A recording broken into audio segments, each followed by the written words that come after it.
স্বাগত জানাচ্ছি Bangladeshi bank info চ্যানেলে।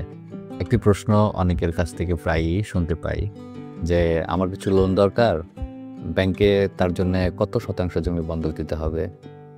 এই প্রশ্নের উত্তর আসলে এক কথায় দেওয়া কঠিন। কারণ আপনার জমি থাকলে যে ব্যাংক আপনাকে লোন দেবে তার কিন্তু কোনো নিশ্চয়তা নেই। ব্যাংক সাধারণত বেশ কিছু শর্ত সাপেক্ষে তার গ্রাহকদেরকে লোন দেয়। তার মধ্যে অন্যতম একটি শর্ত হচ্ছে ব্যাংকের নিকট আপনার জমি অথবা আপনার ফ্ল্যাট ইত্যাদি এগুলো বন্ধক দিতে হয়। জমি বা ফ্ল্যাট এগুলো বন্ধক ছাড়াও কিন্তু লোন পাওয়া যায়। সেগুলো হচ্ছে জামানতবিহীন লোন। আজকে যেহেতু জামানত সম্পর্কিত লোন নিয়ে আলোচনা করছি, তাই জামানতবিহীন লোন সম্পর্কেও যদি আপনাদের জানার আগ্রহ থাকে, সেক্ষেত্রে পরবর্তীতে একটি বিস্তারিত ভিডিও বানাবো। ব্যাংক থেকে ঋণ নিতে গেলে প্রথমে ব্যাংক কর্তৃপক্ষ আপনার কাছে সর্বপ্রথম যে জিনিসটা জানতে চাইবে যে আপনি যে লোন নেবেন, এই লোনের টাকা আপনি কী উদ্দেশ্যে খরচ করবেন।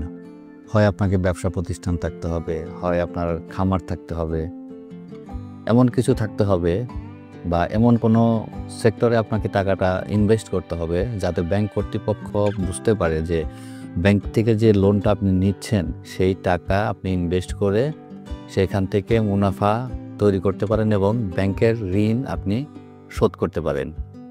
অর্থাৎ আমি এটাই বলতে চাচ্ছি যে যদি আপনার 10 লাখ টাকা দামের কোনো জমি থাকে, আপনি কিন্তু ব্যাংকে গিয়ে এই কথা বললেই আপনাকে ঋণ দেবে না যে আমার 10 লাখ টাকা দামের জমি আছে, এই জমিটা বন্ধক নিয়ে আমাকে 2 লাখ টাকা লোন দেন।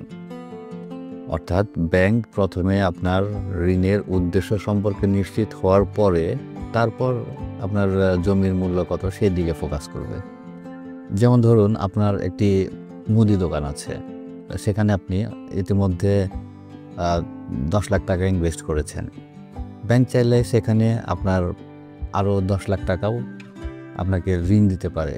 সেক্ষেত্রে আপনার যে বন্ধকে জমি দিবেন সেই জমির দাম অন্ততপক্ষে 15 থেকে 20 লাখ টাকা হতে হবে।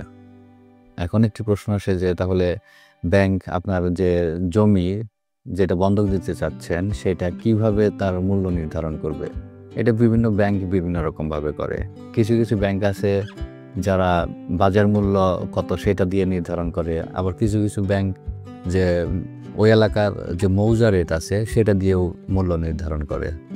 এটা ব্যাংক ভেদে বিভিন্ন রকম হয়, এক এক ব্যাংক এক এক রকমভাবে করে। আজকে ভিডিও সম্পর্কে যদি আরও কোনো কিছু জানার থাকে তবে কমেন্ট করতে পারেন। আজকের মতো এখানেই শেষ করছি। ভালো থাকবেন।